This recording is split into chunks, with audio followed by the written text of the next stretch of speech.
আমাদের প্রথম কোশ্চেন আছে, গ্রিন স্পেকট্রাম স্টাডি সেন্টারে আজকে আমাদের দ্বিতীয় মক টেস্ট অনুষ্ঠিত হলো। এই দ্বিতীয় মক টেস্টে 50টা প্রশ্ন ছিল। প্রত্যেকটা প্রশ্নই বিভিন্ন public service commission, union public service commission প্রত্যেকটা পরীক্ষায় কোশ্চেনগুলো এসেছে। এখন আমরা এই প্রত্যেকটা প্রশ্নের উত্তর এখানে আলোচনা করব এবং ইন ডিটেলসে আলোচনা করব। আমাদের ফার্স্ট কোশ্চেন ছিল, the authorization for withdrawal of funds from the consolidated fund of India must come from option A, the President of India, option B, the Parliament of India, option C, the Prime Minister of India, D হলো the Union Finance Minister। আগে আমাদের প্রথমে কোশ্চেনটা বুঝতে হবে যে consolidated fund of India কী আছে। আমাদের ভারতবর্ষের বুকে বিভিন্ন ফান্ড রয়েছে, তিনটে মেনলি ফান্ড রয়েছে।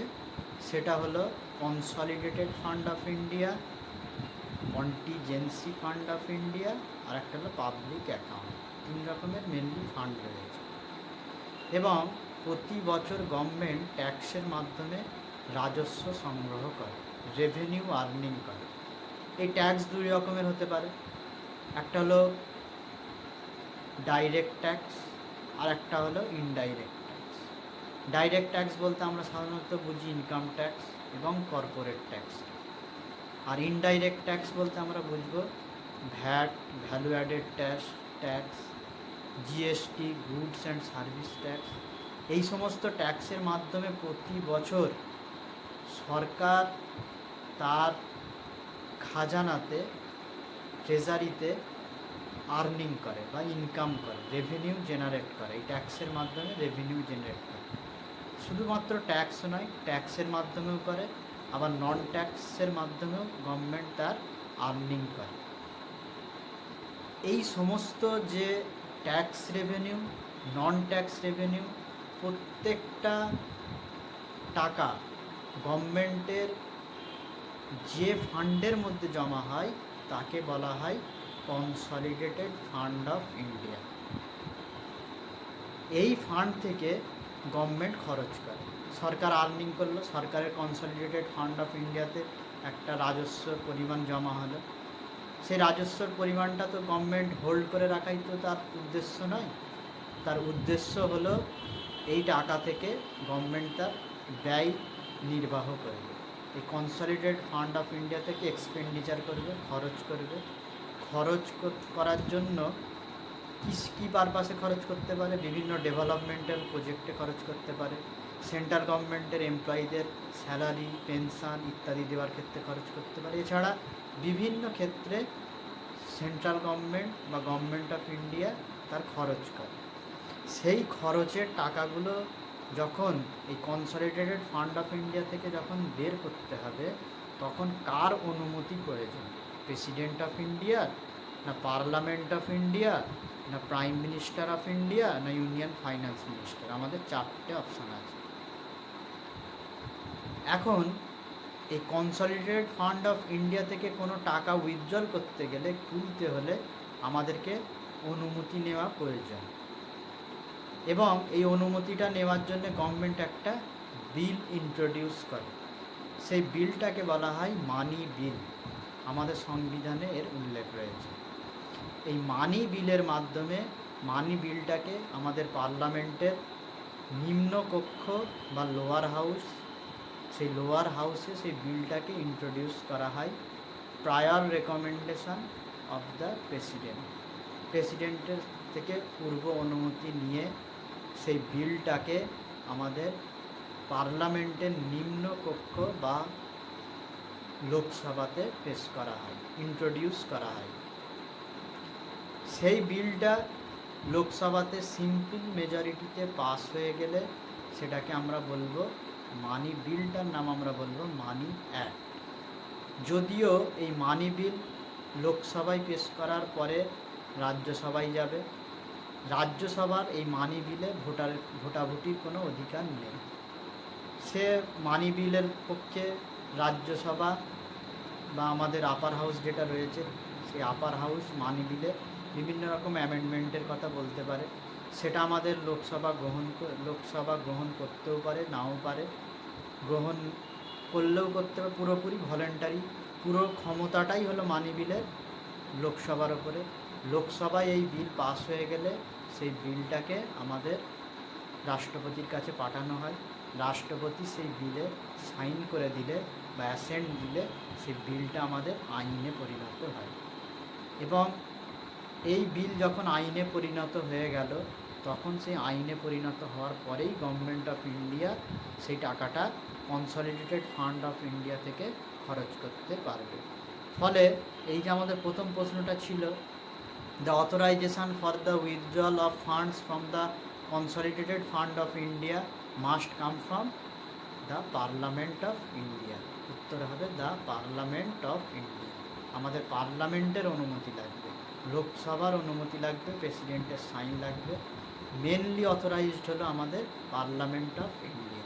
পার্লামেন্ট অফ ইন্ডিয়াতে যদি মানি বিল পাস না করে, তাহলে কনসলিডেটেড ফান্ড অফ ইন্ডিয়া থেকে খরচ করার কোনো অধিকার সরকারের থাকবে না। তাই অথরাইজেশন হলো কোনো কনসলিডেটেড ফান্ড অফ ইন্ডিয়া থেকে কোনো কিছু খরচ করার অথরাইজড হলো আমাদের পার্লামেন্ট অফ ইন্ডিয়া। প্রেসিডেন্ট কেবলমাত্র সাইন করবে এখানে। দ্বিতীয় question, all revenue received by the union government by way of taxes and other receipts for the conduct of government business are credited to the A contingency fund of India, B আছে public account, C আছে consolidated fund of India, D আছে deposits and advances fund.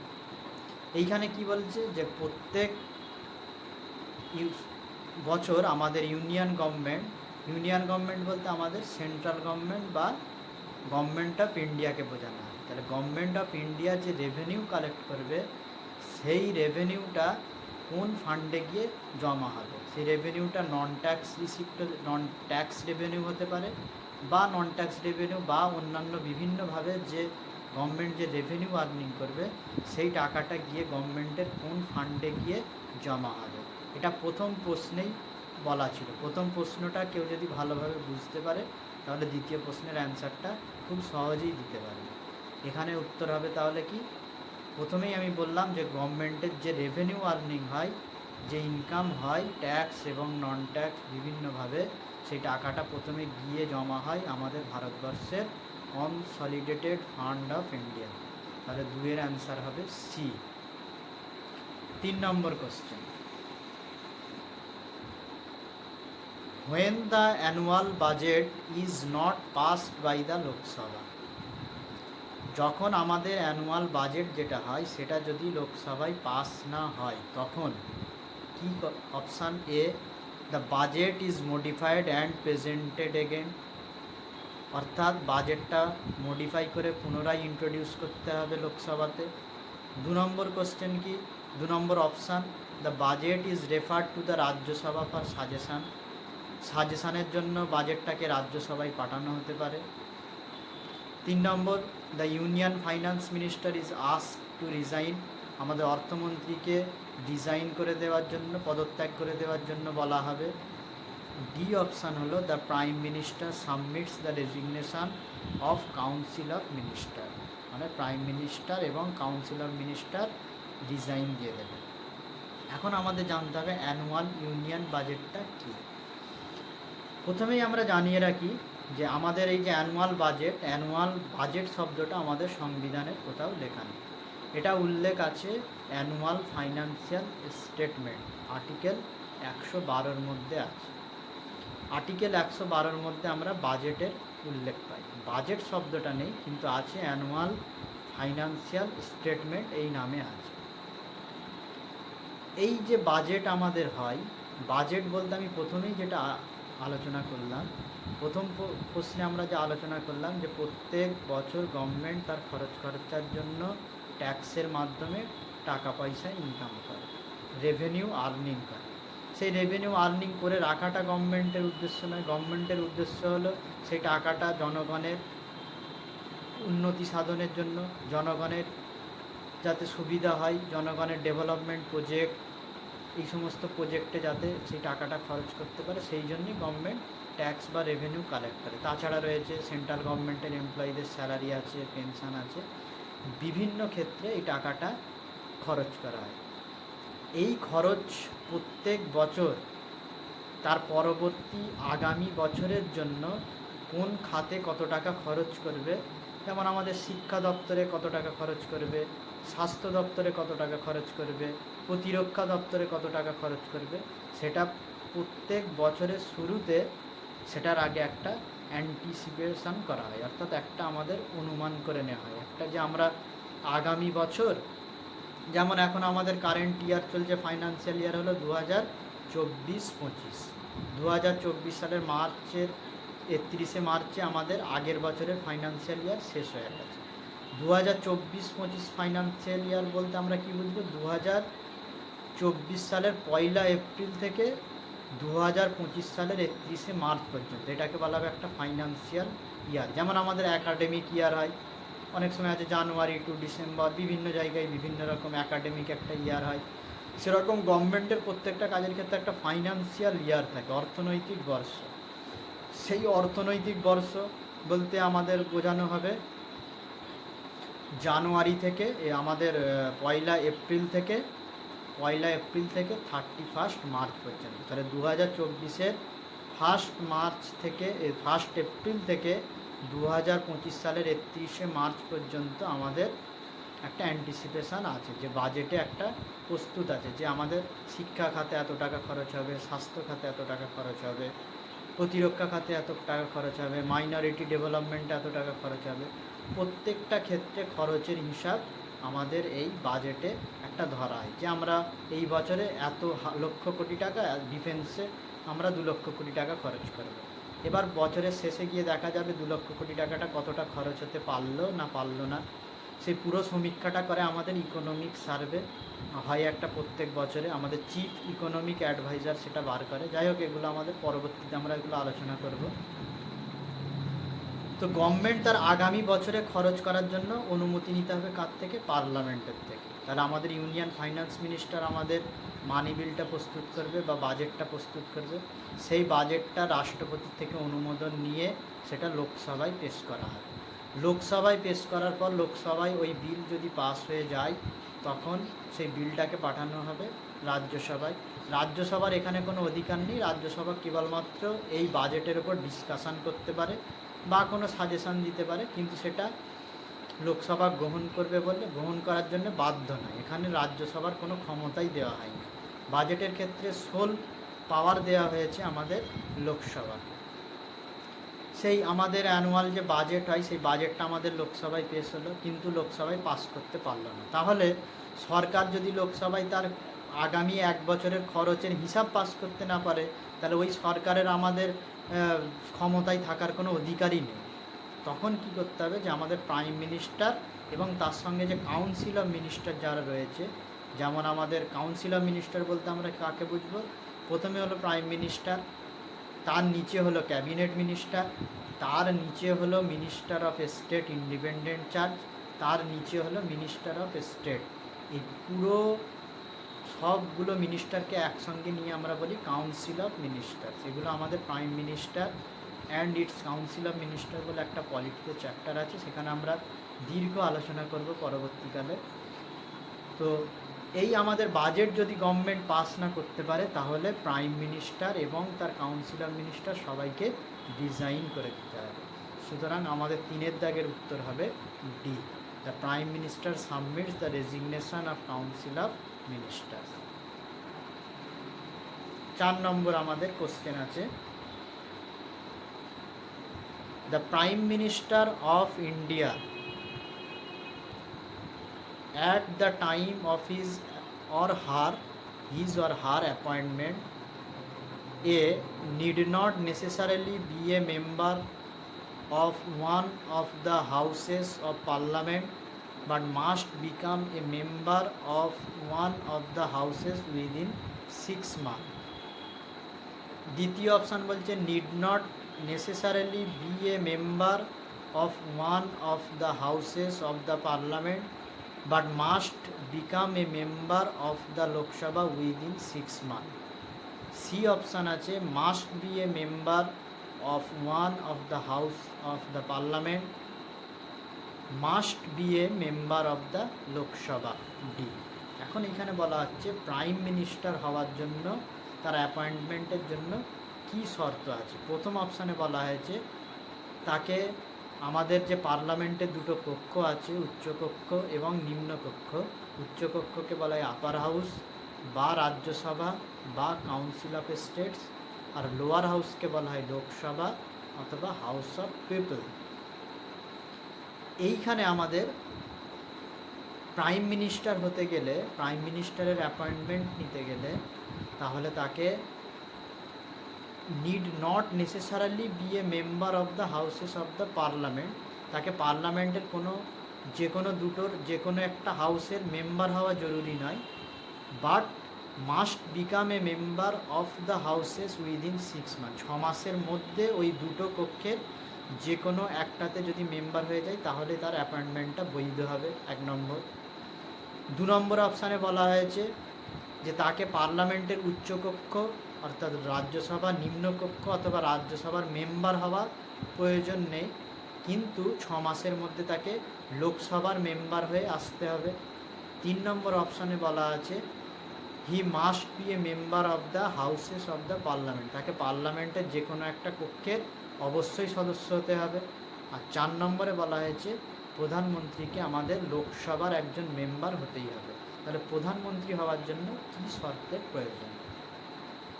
প্রথমেই বলে রাখি, prime minister of India হওয়ার জন্য আমাদেরকে সংবিধান যেটা অনুমতি দেয় সেটা হলো তাকে যে কোনো একটা কক্ষের সদস্য হতে হবে, অর্থাৎ মেম্বার অফ পার্লামেন্ট হতে হবে, এমপি হতে হবে। সেটা আমাদের এমপি অফ লোকসভাই হোক অথবা এমপি অফ রাজ্যসভাই হোক। যেমন আমাদের মনমোহন সিং, সে ছিল রাজ্যসভার সদস্য, মানে member of parliament in Rajya Sabha. আবার আমাদের এখন যে বর্তমান প্রধানমন্ত্রী নরেন্দ্র মোদী, তিনি হলেন আমাদের লোকসভার মেম্বার, বারাণসী থেকে উনি ভোটে জিতেছেন।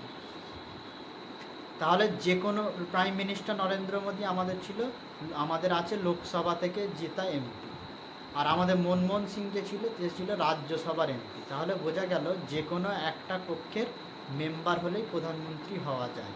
এছাড়া সংবিধান এটাও বলে যে কেউ আমাদের প্রাইম মিনিস্টার হতে পারে দুটো কক্ষের সদস্য না হলেও, যদি সে লোকসভারও সদস্য নয়, রাজ্যসভারও সদস্য নয়, কিন্তু সে প্রাইম মিনিস্টার অফ ইন্ডিয়া হতে পারে। কিন্তু তাকে উইদিন 6 মান্থ যে কোনো একটা কক্ষে নির্বাচিত হয়ে আসতে হবে, হয় লোকসভায় নির্বাচিত হয়ে আসতে হবে অথবা রাজ্যসভায় নির্বাচিত হয়ে আসতে হবে।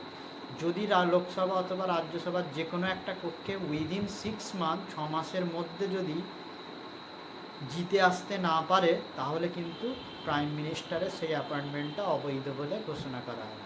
তাহলে আমরা বুঝতে পারলাম যে আমাদের প্রাইম মিনিস্টারের অ্যাপয়েন্টমেন্টের জন্য নিয়োগের জন্য তাকে যে কোনো একটা কক্ষের সদস্য হতে হবে।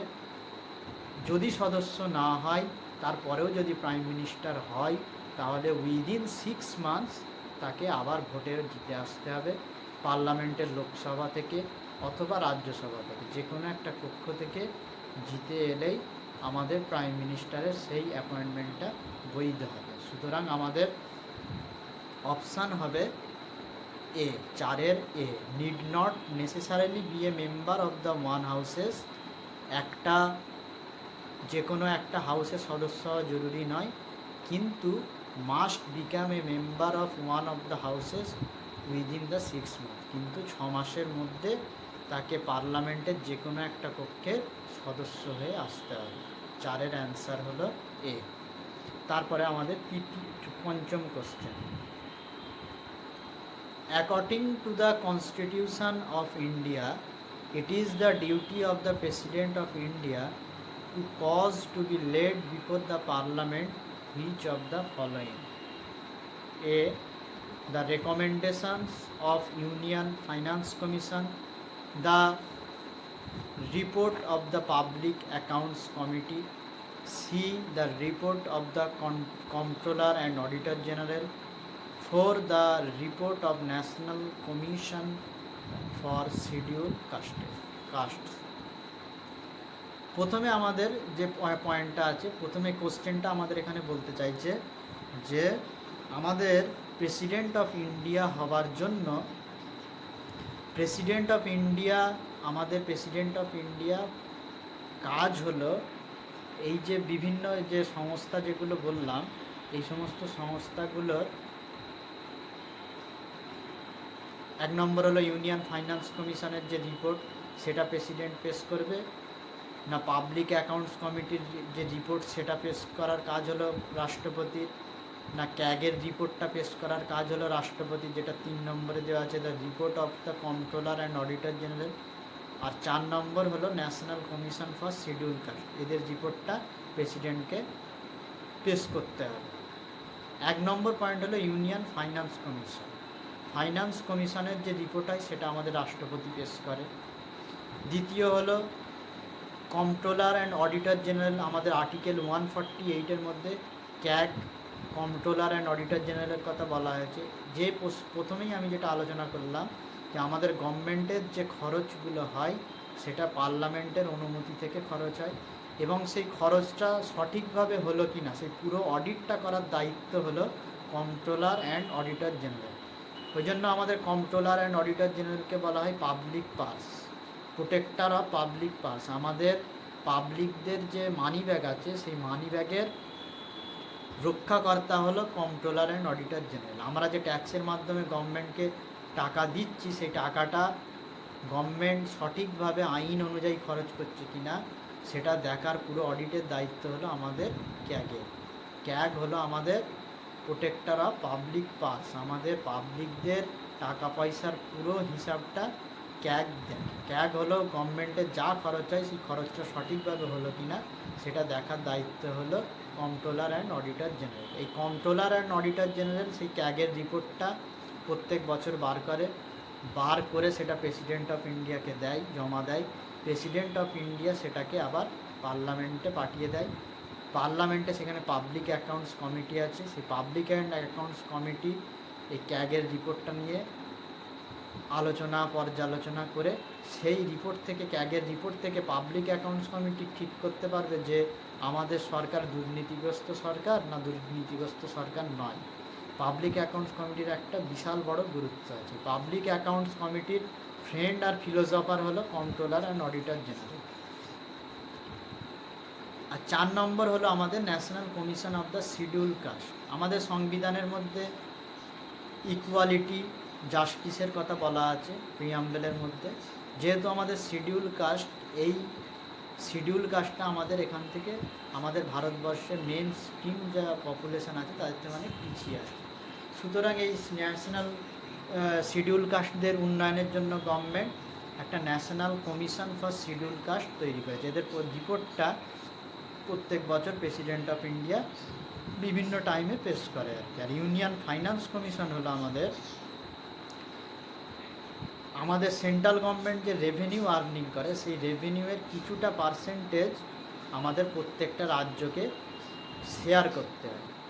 সেই মানে আমাদের যে সারা ভারতবর্ষে আমাদের যা রেভিনিউ আর্নিং করলো সেন্ট্রাল গভর্নমেন্ট, সেটা তো করলো বিভিন্ন রাজ্য থেকে। সেন্ট্রাল গভর্নমেন্টের তো আলাদা কোনো রাজ্য নেই, সব রাজ্যগুলো থেকে মিলে সেন্ট্রাল গভর্নমেন্ট তৈরি হয়েছে। তাহলে সেন্ট্রাল গভর্নমেন্ট যদি সেই টাকাটা যে আর্নিং করলো রাজ্য থেকে আর্নিং করলো, তাহলে সেন্ট্রাল গভর্নমেন্টের উচিত রাজ্যগুলোকে তার আর্নিং থেকে কিছুটা ভাগ দেওয়া। এই পুরো রেভিনিউটা কিভাবে বিভাজিত হবে, সেন্ট্রাল গভর্নমেন্ট কতটা কোন রাজ্যকে কত টাকা করে দেবে, যে রেভিনিউ আর্নিং হলো সেটা ঠিক করে আমাদের ইউনিয়ন ফাইন্যান্স কমিশন। তার রিপোর্টটাও প্রেসিডেন্ট অফ ইন্ডিয়া দেয়। এখানে তাহলে আমাদের অ্যান্সার হবে 1, 3 আর 4। রেকমেন্ডেশন অফ ইউনিয়ন ফাইন্যান্স কমিশনের রেকমেন্ডেশন সেটাকে পেশ করার কাজ হলো রাষ্ট্রপতির। ক্যাগের রিপোর্টটা পেশ করার কাজ হলো রাষ্ট্রপতির, যেখানে আমাদের সারা বছরের হিসাব সঠিকভাবে হলো কি না সেটা দেখার যাদের কাজ। আর শিডিউল কাস্ট যে কমিশন আছে, এই শিডিউল কাস্ট কমিশনে অর্থাৎ শিডিউল কাস্টদের কতটা উন্নতি হলো, তাদের কোন কোন জায়গায় উন্নতির প্রয়োজন, তাদের বিস্তারিত রিপোর্ট এটাও পেশ করার কাজ হলো রাষ্ট্রপতির কাছেই এগুলো হবে। সুতরাং আমাদের অ্যান্সার হলো 1, 3, 4, দ্যাট ইজ অপশান সি। 6 নম্বর কোশ্চেন আমাদের এখানে বলছে A deadlock between the Lok Sabha and the Rajya Sabha calls for a joint sitting of the Parliament during the passage of ordinary legislation। 2 হলো মানি বিল, 3 হলো constitution amendment bill. Select the correct answer using the codes given below. Joint sitting কখন হয় আমাদের জানতে হবে, ডেডলকটা কি, এবং ordinary legislation কি, মানি বিল কি, কনস্টিটিউশন অ্যামেন্ডমেন্ট বিল কি। সাধারণত গভর্নমেন্টে 3 রকমের বিল পাওয়া যায়, একটা হলো অর্ডিনারি বিল, একটা হলো মানি বিল, আর একটা হলো কনস্টিটিউশন অ্যামেন্ডমেন্ট বিল। অর্ডিনারি বিল কি, গভর্নমেন্ট সাপোজ আমাদের ভারতবর্ষে এখন চাইছে কোনো একটা আইন প্রণয়ন করার জন্য, যে মেয়েদের বিয়ের বয়স 18 থেকে বাড়িয়ে 21 বছর করে দেবো। তার জন্যে তাহলে গভর্নমেন্টকে একটা, এই যে বিয়ের বয়স আমরা 18 থেকে 21 বছর করে দেবো বললেই হবে না, এটাকে পার্লামেন্টের একটা তার প্রসিডিওর আছে, এই কথাটাকে বাস্তবে রূপান্তরিত করার জন্য, ল অফ ল্যান্ড করার জন্য, তার জন্য আমাদেরকে অর্ডিনারি বিল ইন্ট্রোডিউস করতে হয়। এগুলো সম্বন্ধে ডিটেলস আলোচনা আছে। মানি বিল কি, মানি বিল আমি প্রথমেই আলোচনা করেছি, গভর্নমেন্ট যে রেভিনিউ আর্নিং করবে আর রেভিনিউ যেগুলো খরচ করবে, আর্নিং আর এক্সপেন্ডিচার যেগুলো হবে সেগুলো মানি বিলের মাধ্যমে হবে। আর কনস্টিটিউশনাল অ্যামেন্ডমেন্ট বিল বলতে বোঝায় সংবিধান সংশোধন করা বিল। যখন আমাদের সংবিধান 1950 সালে 26শে জানুয়ারি যখন সংবিধান কার্যকর হয়, তখন সংবিধানের মধ্যে ছিল 8টা শিডিউল, 395টা আর্টিকেল। 395টা আর্টিকেলগুলো যে অবস্থায় ছিল, তারপর থেকে যে তাদের মধ্যে অ্যাডিশান অথবা সাবস্ট্রাকশান হয়েছে, কিছু অ্যাড হয়েছে, কিছু ডিলিট হয়েছে সংবিধান থেকে, সেগুলো করার জন্য সংবিধান সংশোধনী বিল আনতে হয়, সেটাকে বলা হয় কনস্টিটিউশনাল অ্যামেন্ডমেন্ট বিল। এখন এই 3 রকম বিলের ক্ষেত্রে কোন বিলের ক্ষেত্রে ডেডলক সিচুয়েশান যদি হয়, তখন জয়েন্ট সিটিংয়ের ব্যবস্থা আছে। ডেডলক সিচুয়েশান বলতে কি, কোনো একটা বিল, অর্ডিনারি বিল, মানি বিল, কনস্টিটিউশনাল অ্যামেন্ডমেন্ট বিল, বিলটা লোকসভায় পেশ হলো, লোকসভায় পাস হয়ে গেল, কিন্তু রাজ্যসভা সেটাকে পাস করলো না, মেজরিটিতে পাস হলো না। বিভিন্ন রকম মেজরিটি আছে, simple majority, special majority, absolute majority, বিভিন্ন রকম মেজরিটি, এগুলো দীর্ঘ আলোচনা রয়েছে। যাই হোক, অর্ডিনারি তো যে কোনো একটা মেজরিটিতে পাস হলো, লোকসভায় পাস হয়ে গেল, রাজ্যসভায় ফেল হয়ে গেল, অথবা রাজ্যসভায় ফেল হয়ে গেল, পাস হয়ে গেল, লোকসভায় পাস হয়ে গেল, সেই ক্ষেত্রে একটা ডেডলক সিচুয়েশান হলো, যে একটা বিল একটা হাউসে পাস হলো আর একটা হাউসে পাস হলো না, সেটাকে আমরা বলবো ডেডলক সিচুয়েশান। যখন এই ডেডলক সিচুয়েশান হয়, তখন আমাদের প্রেসিডেন্ট অফ ইন্ডিয়া একটা জয়েন্ট সিটিং করে। জয়েন্ট সিটিং বলতে উচ্চকক্ষের যতগুলো সদস্য আছে আর নিম্নকক্ষের যতগুলো সদস্য আছে, প্রত্যেকটা সদস্যকে একটা ঘরে বসিয়ে জয়েন্ট মিটিং করানো হয়, সেটাকে বলা হয় জয়েন্ট মিটিং। যখন একটা বিল একটা সবাই পাস হলো আর একটা সবাই ফেল হলো, লোকসভায় পাস হলো, রাজ্যসভায় ফেল হলো, অথবা রাজ্যসভায় পাস হলো, লোকসভায় ফেল হলো, তখন আমাদের গভর্নমেন্ট অফ ইন্ডিয়ার পক্ষ থেকে আমাদের প্রেসিডেন্ট অফ ইন্ডিয়া জয়েন্ট সিটিংয়ের আয়োজন করতে পারে। এই জয়েন্ট সিটিং কোন বিলের ক্ষেত্রে সম্ভব, অর্ডিনারি বিলের ক্ষেত্রে, মানি বিলের ক্ষেত্রে, না কনস্টিটিউশনাল অ্যামেন্ডমেন্ট বিলের ক্ষেত্রে? এখানে অ্যান্সার হবে অর্ডিনারি বিল। ডেডলক সিচুয়েশান যদি হয়, তখন একমাত্র জয়েন্ট সিটিংয়ের প্রভিশন থাকবে আমাদের অর্ডিনারি বিলের ক্ষেত্রে। অর্থাৎ 6-এর অ্যান্সার হবে এ।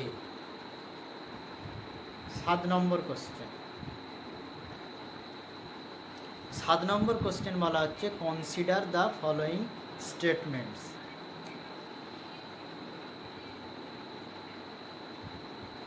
এক নম্বর বলা হচ্ছে the union territories are not represented in the Rajya Sabha.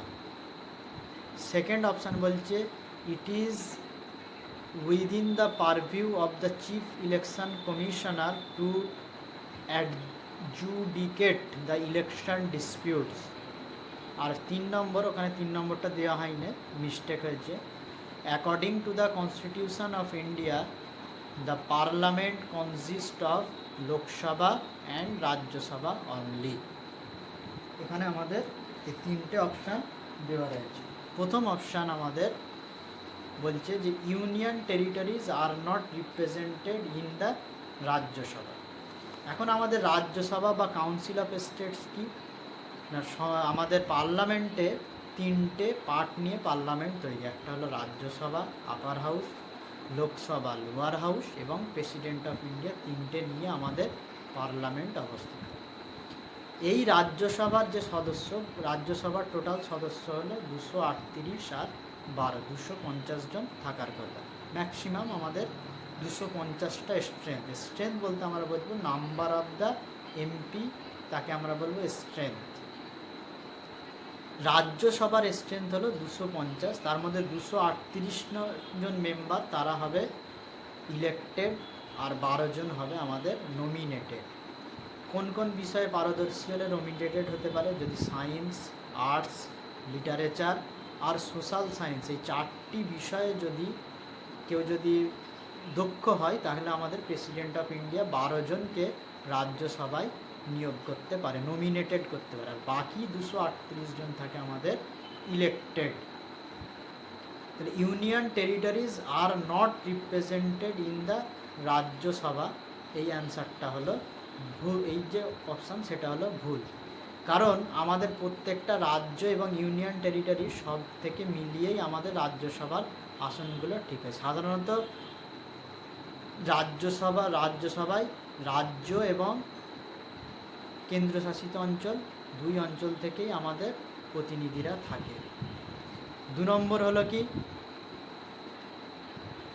It is the within the purview of the chief election commission to adjudicate the election dispute. ইলেকশনের কোনো ডিসপিউট হলে, কোনো যদি নৈতিক অনৈতিক কিছু হয়, তার জন্য পুরোটাই ইলেকশন ডিসপিউট হলে সেটা আমাদের হাইকোর্ট বা সুপ্রিম কোর্টে তার জুডিশিয়াল রিভিউ হবে।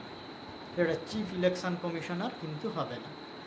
ইলেকশন কমিশন হলো আমাদের একটা সাংবিধানিক সংস্থা, কনস্টিটিউশনাল বডি, কিন্তু তাদের কাজ হলো আমাদের ইলেকশনকে কন্ডাক্ট করা। তাদের কাজ ইলেকশন সম্বন্ধে ডিসপিউট হলে সেই ডিসপিউটটা সমাধান করার জন্য আমাদেরকে কোর্টে যেতে হবে, তাতে চিফ ইলেকশন কমিশনের সেই পারভিউটা নেই।